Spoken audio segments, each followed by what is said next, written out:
Hello, and welcome to the Grumpy Gobbler channel. My name's Noah. Periodically, I get comments on my videos, specifically videos that include me driving my 4Runner, like you're watching right now, of how I'm doing this.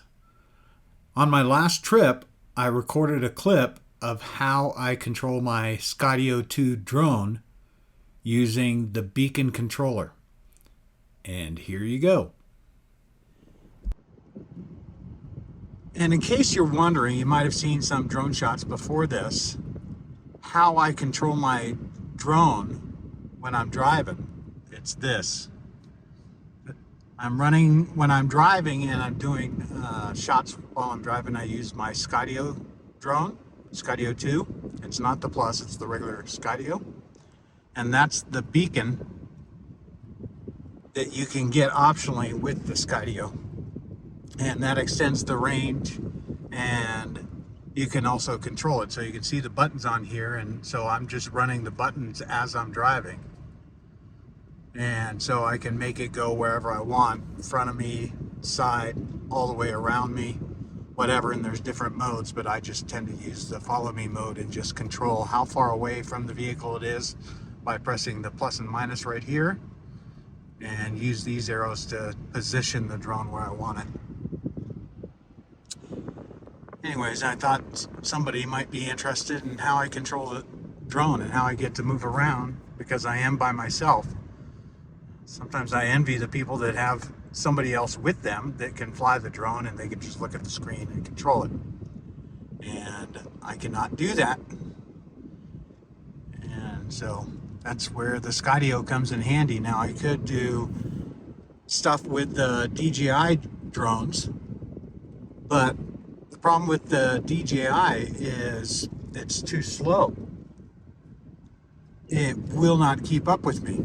I have to drive really slow, like 20 miles an hour or something. And I don't want to drive that slow. And I can go up to, I think it's like 40 something miles an hour with the Skydio. Stopping here because it's really green down there. Pretty cool. Anyways, excuse the interruption. So, anywho, and what else? There was something else about the Skydio that made me like it.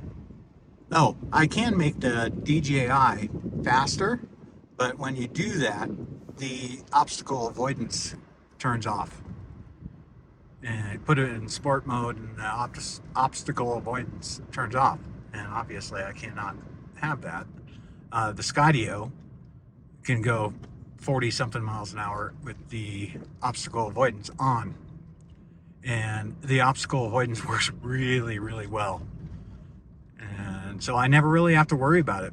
Periodically it'll lose connection, but it always gains it because this beacon also has a GPS signal.